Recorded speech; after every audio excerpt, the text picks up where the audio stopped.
Haleluya, haleluya. Nongeye kubasuhuza inshuti z'umusaraba bene data bakundwa, amahoro y'Imana abane natwe. Kane kanya keza tugira gutya tukongera tukibukiranya by'urugendo, tukibukiranya urugendo turi kujyamo cyane cyane mu gihugu cyiza kidutegereje cyo mu ijuru. Haleluya.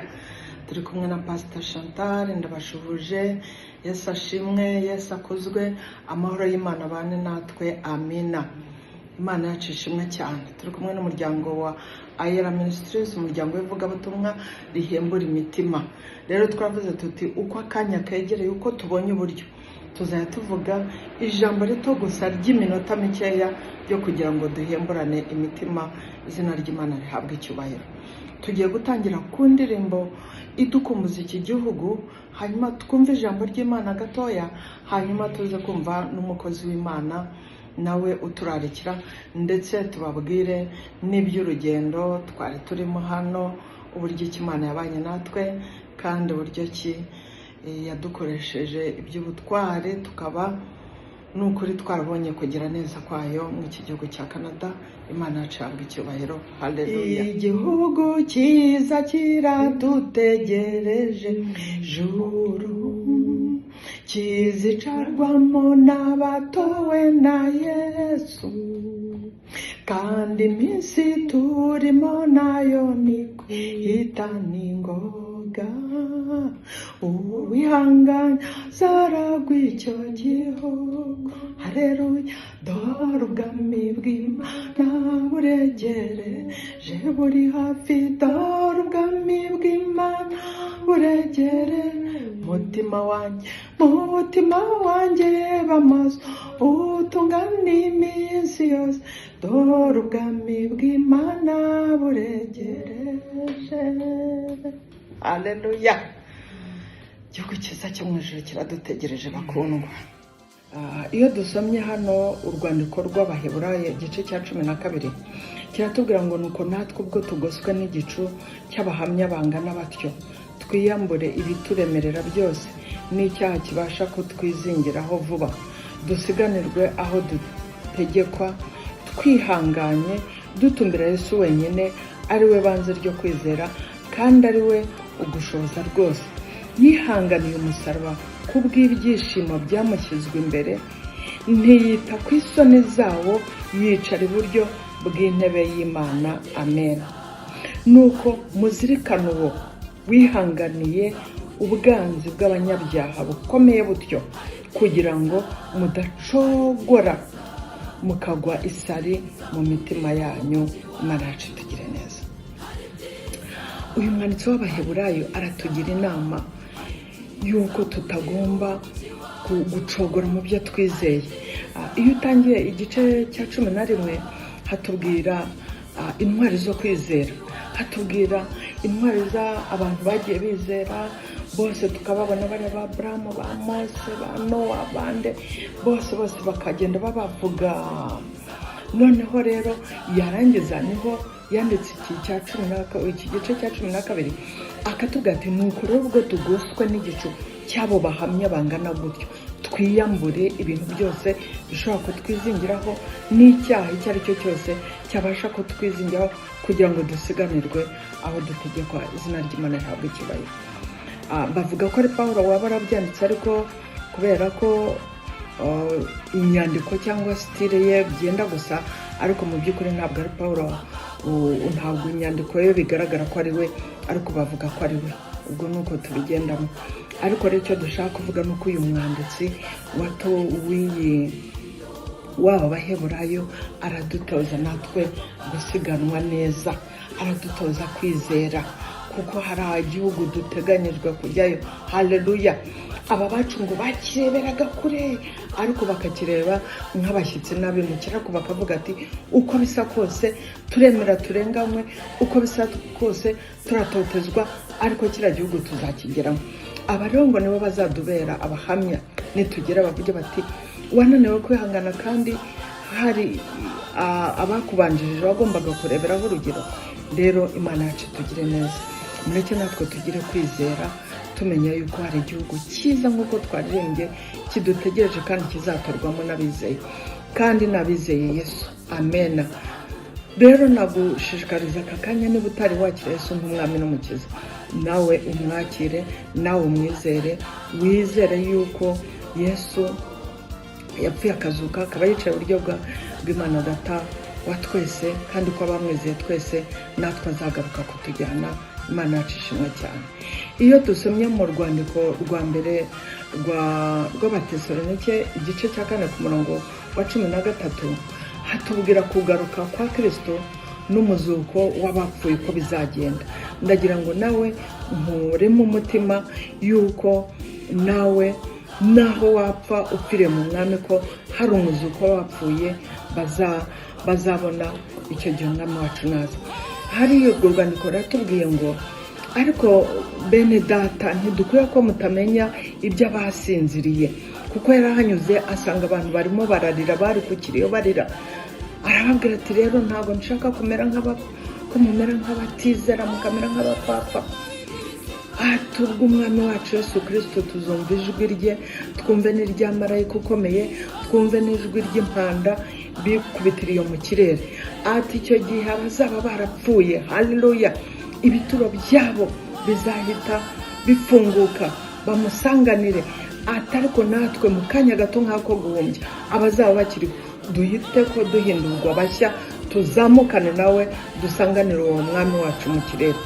Akomeza avuga ati tuzabana nawe ibihe bidashira, haleluya, tubane nawe ibihe bidashira. Arangije avuga ati nuko mumaranishe kubwirana umubabaro ayo magambo. Nanjye rero iki gitondo cyangwa uyu mugoroba nje kukumara umubabaro nkubwira ngo hari igihugu cyiza kidutegereje mu ijuru. Waba uriho kiragutegereje, waba upfuye umunsi uzakijyamo, waba uriho akira Yesu nk'umwami n'umukiza. Impanda y'Imana nivuga ukiriho uzamusanganire, ariko ninavuga warasinziriye, nawe iyo mpanda nivuga uzahera ko igituro cyawe kigire gute, giturike, uzamuke tumusangane mu kirere. Haleluya. Nkunda ayo magambo ukuntu avuga ngo nuko mumaranishe kubwirana imibabaro ayo magambo. Hari abantu benshi bababaye bavuga bati ibi ngibi ntabwo twabivamo, gutya na gutya, ugasanga agahinda kakwishe, ugasanga uvuye mu byizerwa. Ariko ijambo ratubwiye ngo tuguswe n'igicu cy'abahamya banyuze mu kwizera, babaye intwari zo kwizera. Ndagusaba nanjye nisabira kugira ngo tugire kwizera, maze natwe uwo mwami tuzamusanganire. Reka rero twumve umukozi w'Imana Cedric, Evangeliste Cedric, nawe atubwire uko abitekereza, cyane cyane mu bantu bari hano bari gushaka ubuzima hano mu gihugu cya Canada. Evangeliste Cedric hari icyo abitubwira. Haleluya. Ndetse twagiranye n'ikiganiro ubwo turi muri urwo rugendo rwa hano muri Canada, Toronto. Twagiranye ikiganiro kijyanye n'uko abana b'Imana bagomba kubaho bizeye. Yesu rero aduhana umugisha, turi ku musozo wo kugira ngo turangize urugendo rwacu. Yesu aduhana umugisha. Evangeliste Cedric, nawe tubwire uko ubyumva iby'iki gihugu tugiye gutahamo, ugire abantu ugira inama kugira ngo bakire Yesu nk'umwami n'umukiza. Mbese ni buri wese uzakijyamo? Bizaba bimeze gute rero? Ni iyihe nama wagira abantu kugira ngo n'ukuri babashe kuzataha kiriya gihugu? Imana yacu tugire neza. Amen. Karibu Cedric. Yesu ashimwe cyane inshuti z'umusaraba. Mu by'ukuri iyo birabye neza,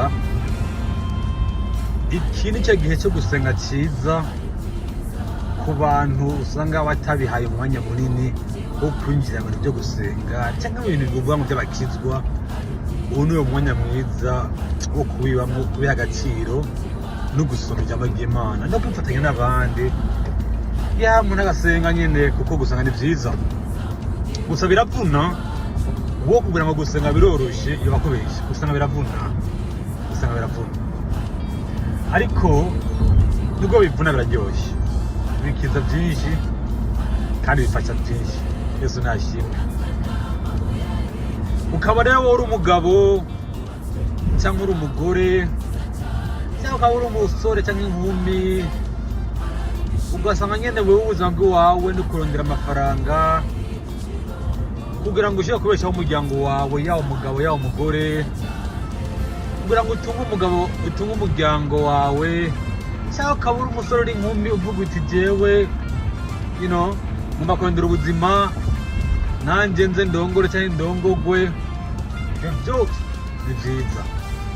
Ushaka avuga ati kanondera amafaranga nigire, byose ni byiza.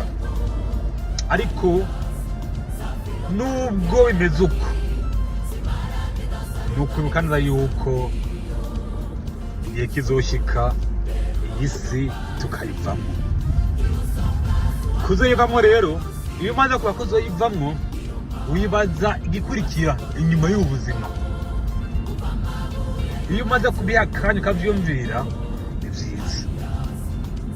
Kuko nibwira neza yuko niba turiho muri ino si, hari impamvu duhari. Kandi kuba mama wawe igihe yari akwibungenze inda itavuyemo nk'uko abandi zivamo, ariko wowe iwawe igakura kugeza aho mama wakubyara, ukavuka ugakura kugeza amagingaya, si ibintu by'ubusabusa. Imana ntiyagukize ngako by'ubusabusa gusa, haba hari impamvu. Rero we mupapa, we mama unyumva, na cyane cyane abapapa n'abamama, imisore n'inkumi ziba mu mahanga, ndavuga inyuma y'igihugu cy'u Burundi cyangwa igihugu cy'u Rwanda, ndavuga na cyane cyane aho dusura ururimi rumwe, imico imwe. Kurondera amafaranga ni byiza, gutunga umuryango ni byiza, kurongorwa ni byiza, kwiga amashuri ni byiza, kuronka ubuzi ni byiza, yewe ikintu cyose gituma uva aho uri ujya kuri intambwe ni cyiza pe. Ariko nubwo biri uko, tuzova muri ino si umunsi umwe, tuzoyiva ko mani majambo tuzopfa. Kurondera amafaranga, gutunga imiryango, ibyo ntitwumve yuko ari ibyo nyine bikwiye. Bikubwira umugabo wikute mu gatuza cyangwa bikubwira umugore wikute mu gatuza, oya. Rejewe nkubwira,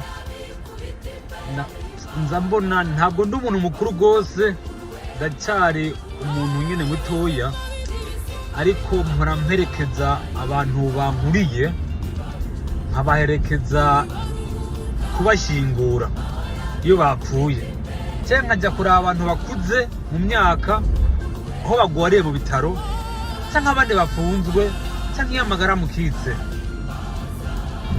Murambona benshi bicuza ngo iyo menya. Urabye ku bigaragara, ni abantu ubona ko babayeho vrema, uvuga uti uyu mu mibereho ya buri munsi aransumba, ahageze gihe ntaho ndashyika. Ariko ugasanga ibyashyitse ko nta gaciro abiha, ahubwo afitiye ubwoba bw'ibyoshyika inyuma y'ubuzima, ugasanga abayeho mu bwoba. Rero mupapa we mama unyumva, we musore uri inkumi, gukora kwiga ngo turondere turongore turongogwe tubyare tugira abuzukuru n'abuzukuruza hama dupfe, ntabwo aribyo byonyine bikwiye muri iyi si.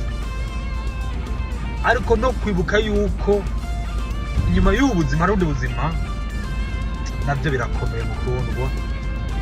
Byiyumvire vrema, byiyumvire kuko birakomeye. Mu majyamba avunaguye ni iki? Ntabwo twajya muri ino si ngo tuvuke, dukure twige, dushake amafaranga, turongore turongogwe, tubyara abana, tubarongoze, tugure abuzukuru n'abuzukuruza, epui dupfe. Ibyo ntibikwiye, ntabwo bikwiye kuko bimeze uko woye biba ari rutine, ariko si ibyo by'ukuri bikwiye.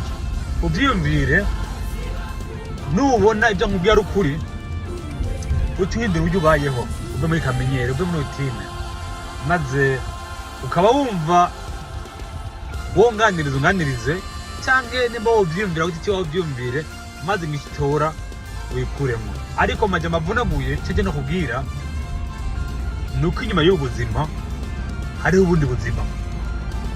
amahirwe ahari kugira ngo uzumererwe neza ni ukumenya umugabo witwa Yesu, ugihema, ugifise amagara akwiye, ukibasha. Umenye Yesu, umumenye cyane mu nzira ziwiwe, umenye icyo agushakako, nawe umumenye, maze mubane akaramata. Inyuma y'ubu buzima, believe me, unyizere, ntuzicutse. Yesu aduhanukira cyane. Amen. Iyo dusomye mu rwandiko rwa mbere Pawulo yandikiye Abatesalonike igice cya 4 ku murongo wa 13 hatubwira ibyerekeye kugaruka kwa Kristo n'umuzuko w'abapfuye. Haleluya. Haratubwira ngo nuko bene data ntimukwiye kutamenya ibyo, Imana yacu tugire neza, ngo mubabare nk'abandi batagira ibyiringiro. Ubwo twemeye yuko Yesu yapfuye akazuka, ariko twizera yuko Imana izazana nawe na Yesu abasinziriye muri we. Iki nicyo tubabwira tubibwirijwe n'ijambo ry'umwami wacu, yuko twebwe abazaba bakiriho dusigaye kugeza ku kuza k'umwami wacu ntituzabanziriza na hato abasinziriye, kuko umwami ubwe azaza amanutse ava mu ijuru, arangurura ijwi rirenga hamwe n'ijwi rya marayika ukomeye n'impanda y'Imana. Nuko bapfiriye muri Kristo nibo bazabanza kuzuka, maze natwe bazaba bakiriho basigaye duhere ko tujyananwe nabo, tumarane nawe mu bicu, gusanganira umwami wacu mu kirere. Nuko rero tuzabana n'umwami wacu iteka ryose. Nuko mumaranishe imibabaro, kubwirana ayo magambo. Amen.